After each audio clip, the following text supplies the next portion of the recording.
Là, on a inventé la machine à remonter le temps. Les années 80. Les années 80.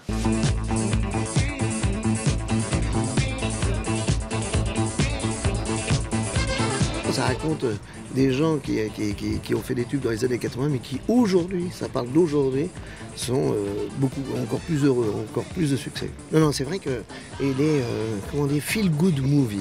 C'est-à-dire qu'il rend heureux. Ce film rend les gens heureux. Il arrive des States. Oui. Vous le traduisez comment, feel good movie Bonne énergie. Bonne énergie.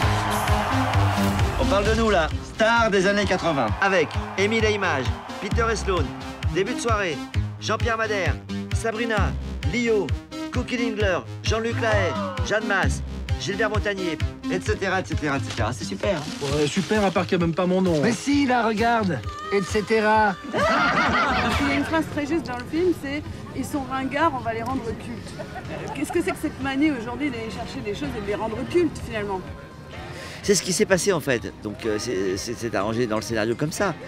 Nous, on est inspirés, totalement inspirés d'une réalité. Là, l'idée de ce producteur, c'est fantastique, c'est de remettre au goût du jour les années 80. C'est pas que ce soit de la nostalgie. On peut parler de Marilyn Monroe sans mépris des grandes actrices d'aujourd'hui. Je crois que la France est très nostalgique de tout, pas uniquement de la musique, mais bon, de la Révolution française, de tout. Donc c'est très français d'être nostalgique. On aime ce qui a été. Puis je pense que les années 80 étaient, même s'il y a toujours des choses difficiles dans la vie à toutes les époques, mais il y avait beaucoup moins de soucis, de problèmes pour les gens à l'époque, dans les années 80, et beaucoup plus d'insouciance. Pour vous retourner à la question, vous qui êtes jeune, on pourrait vous dire comment ça se fait que vous, enfin quand je dis vous, mais la génération qui vous représente, comment ça se fait que quand vous allez dans des fêtes, dans des booms, dans des boîtes, vous dansez sur nos chansons.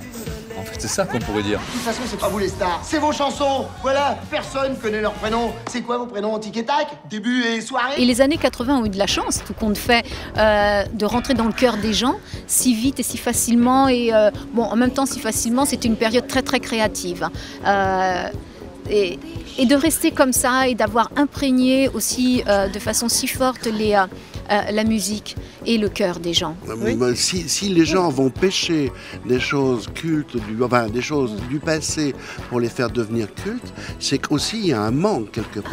On attend les Beatles avec beaucoup d'impatience. Les Beatles de 2012, quoi. Pour l'instant, ils ne sont pas arrivés. Il y a plein de gens qui se sont mariés avec toute première fois, ou qui se sont rencontrés sous toute première fois, et cette chanson devient symbolique dans leur vie. Jeanne, tu vas voir, 80 000 personnes, ça envoie du bois. Je te remercie, ça ne me met pas du tout la pression. On est resté un peu nous dans ce créneau-là, et les gens ne sont pas figés là-dessus parce qu'ils écoutent plein de choses, plein d'autres choses. Mais pour s'amuser, pour faire la boum, ils vont mettre du Claude François aussi, et puis ils vont mettre de Images, Début de soirée, Cookie Dingler. Voilà, je pense que c'est ça quoi. Parce qu'il n'y a pas eu la relève. La relève, elle a été différente, elle a été surtout anglo-saxonne. Et on ne chante pas de refrain anglo-saxon. Donc personne ne cherche à ramener, à dire oh ouais, il faudrait trouver l'idée de faire du neuf avec du vieux. Mais quand elle vient et qu'elle est bonne, voilà. Je vous adore, je suis fan de tout ce que vous faites. Vous me signeriez un autographe? Mais bien sûr. Et c'est quoi ta préférée? Ève, lève-toi et danse avec la vie. Super. Ça, c'est Julie Pietri. Bah oui.